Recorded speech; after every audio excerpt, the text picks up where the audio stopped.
کیا یہ بات صحیح ہے کہ جو اولاد پیدا ہوتے ہی وفات پا جائے گی اس کی وجہ سے والدین جنت میں جاتے ہیں؟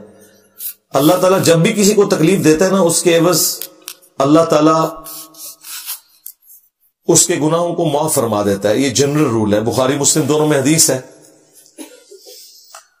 نبی صلی اللہ علیہ وآلہ وسلم نے فرمایا مسلمان کو جو کوئی بھی دکھ، درد، اندیشہ، حتیٰ کہ اس کے پاؤں میں کانٹا بھی چبھ جائے، اس کے بدلے بھی اللہ تعالیٰ اس کے گناہوں کو معاف فرماتا ہے.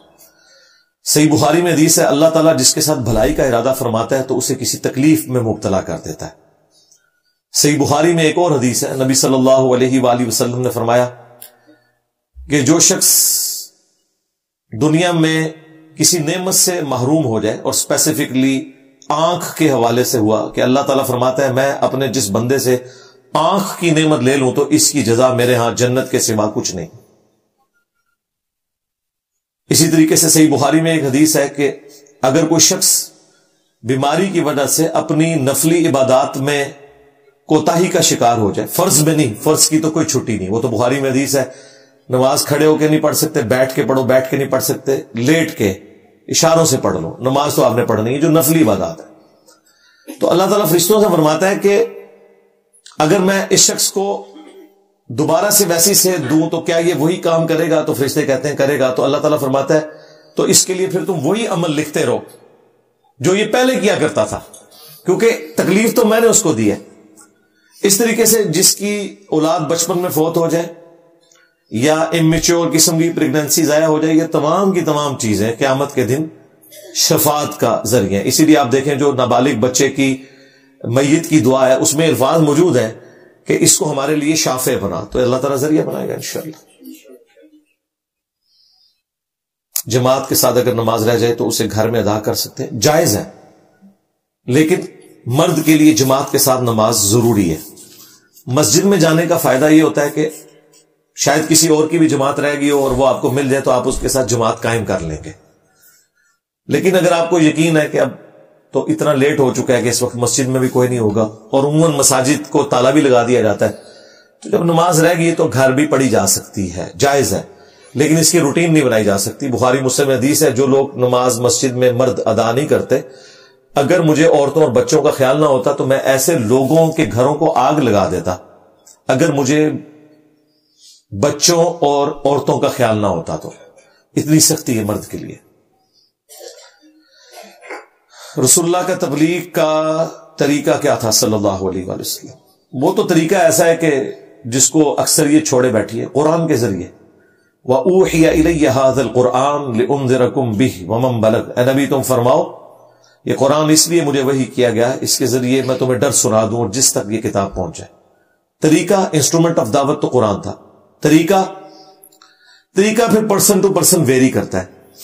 3 موڈ قرآن میں آئے: ادعو الی سبیل ربک بالحکمہ والموعظۃ الحسنہ وجادلہم باللتی ہی احسن. بلاؤ اپنے رب کے راستے کی طرف حکمت کے ساتھ، اچھے واز کے ساتھ، اور مجادلہ کرو آسان طریقے سے. یہ 3 طرح کے لوگ ہیں.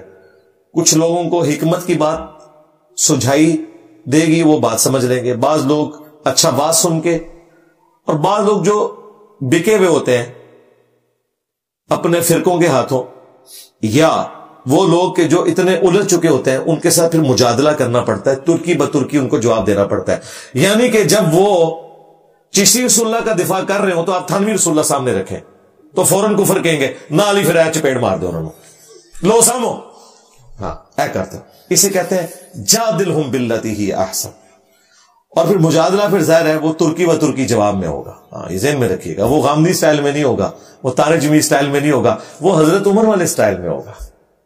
ہاں وہ رسول اللہ کے سٹائل میں ہوگا. مسلم شریف میں 2005 نمبر حدیث ہے، نبی الاسلام جب منبر پہ چڑھتے آواز بلند ہو جاتی، آنکھیں سرخ ہو جاتی، غصے میں اضافہ ہو جاتا جیسے کوئی جرنیل اپنی فوج کو تیار کر رہا ہے.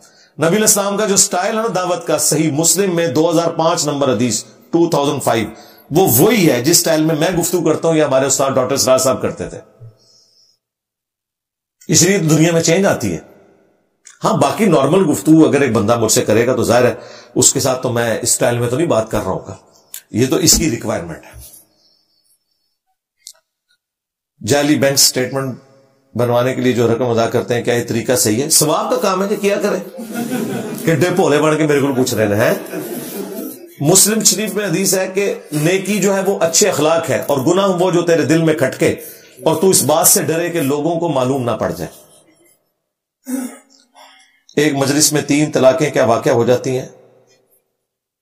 ایک مجلس میں 3 طلاقوں کے اوپر اہل سنت کے ہاں اجماع ہے کہ ہو جاتی ہیں، اگر وہ عورت ایسی ہے جس کے ساتھ مرد نے صحبت کی ہے، اور اگر رخصتی نہیں ہوئی ہے پھر ایک ہی تصور ہوگی، دوبارہ نکاح اس سے ہو سکتا ہے، لیکن جس کی رخصتی ہو چکی اس سے نہیں ہو سکتا۔ تفصیل کے لیے میری ویڈیو دیکھیں۔ حلال جانور کے پیشاب سے کپڑے پلید ہو جاتے ہیں؟ نہیں ہوتے جی، یہ اللہ تعالیٰ نے آسانی دی ہے، ہمارا رزق اللہ تعالیٰ نے ان جانوروں کے ساتھ جوڑا ہوا ہے۔ جس طریقے سے مویشی ہیں، بکریاں، گائے، بھینس، اونٹ، ان کے گوبر کے ذریعے ہم ایندھن حاصل کرتے ہیں، ان کے دودھ کو استعمال کرتے ہیں۔ اگلے زمانوں میں تو اکثریت کا سورس آف انکم ہی ہوتا تھا، تو وہ تو بیچارے پوری زندگی کپڑے ہی چینج کرتے رہے، تو ایسے ہو نہیں سکتا۔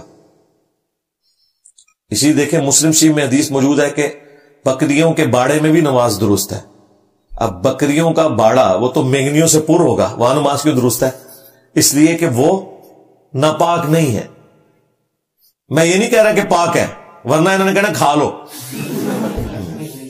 تو ان کو پتا ہے آپ نے کیا کہنا ہے ان کو کہ بلغم، تو وہ حنفی بھی، دیوبندی اور بریلوی کہیں گے بلغم پاک ہے، ان کو کھا لو، وہ کہیں گے کہ نہیں، پاک ہونے کا مطلب نہیں کہ کھا لیا جائے، پسینہ پاک ہے، کھا لو، ٹھیک ہے۔ کیا بیگم کے کہنے پر مرد داڑھی مڑوا سکتا ہے؟ اس طرح کی بیگم کو کہا کریں کہ میرے نبی سا ہے ہی کوئی نہیں، ہاں بیگم صاحبہ تو سیدھے شاہ ہی کوئی نہیں، ہاں، کیونکہ بخاری مسلم حدیث ہے تم میں سے کوئی شخص اس وقت تک مومن ہی نہیں ہو سکتا جب تک کہ میں اسے اس کے ماں باپ اولاد سب لوگوں سے بڑھ کر عزیز نہ ہو جاؤں۔ ماں باپ کوئی شے نہیں ہے رسول اللہ کے مقابلے کے اوپر، بیگم تو شاہی کوئی نہیں بیچاری، مسکین نہیں۔ میں ایک بس ڈرائیور ہوں، دن میں اپنے شہر میں تقریباً 100 کلومیٹر چلتا ہوں، کیا نماز قصر ہوگی؟ شہر کے اندر رہیں گے تو قصر نہیں ہوگی، شہر سے باہر 20 کلومیٹر نکل جائیں گے تو قصر ہوگی، شہر کے اندر قصر نہیں ہوگی۔ البتہ آپ چونکہ ایک تکلیف دہ زندگی گزار رہے ہیں، آپ کے لیے ٹائم مینج کرنا مشکل ہے، آپ شہر کے اندر زور اثر جمع کر سکتے ہیں، مغرب اور عشاء بھی جمع کر سکتے ہیں، لیکن فرض پورے ہی پڑھیں گے آپ۔ رفع الیدین کے بغیر نماز پڑھنا کیسا ہے؟ جو رفع الیدین کے بغیر نماز پڑھے گا اس پہ 11ویں شریف کھانا حرام ہے، ہاں، کیونکہ 11ویں والے پیر نے اپنی کتاب غنیت الطالبین میں وہی نماز کا طریقہ لکھا ہے جو بخاری اور مسلم میں رکوع میں جاتے وقت اور رکوع سے اٹھتے وقت رفع الیدین۔ دیکھا میرا دماغ کتنے جاندہ ہے؟ 11ویں لال کر دیجئے تو پھر رفع الیدین کرنا پڑے گا جی، ہوں تک تے حرام جے 11ویں تھوڑیاں، ٹھیک ہے۔ نماز نبی علیہ السلام سے 1 رکعت بھی بغیر رفع الیدین کے ثابت نہیں، تفصیلی ویڈیوز میری اس پہ ریکارڈ ہے۔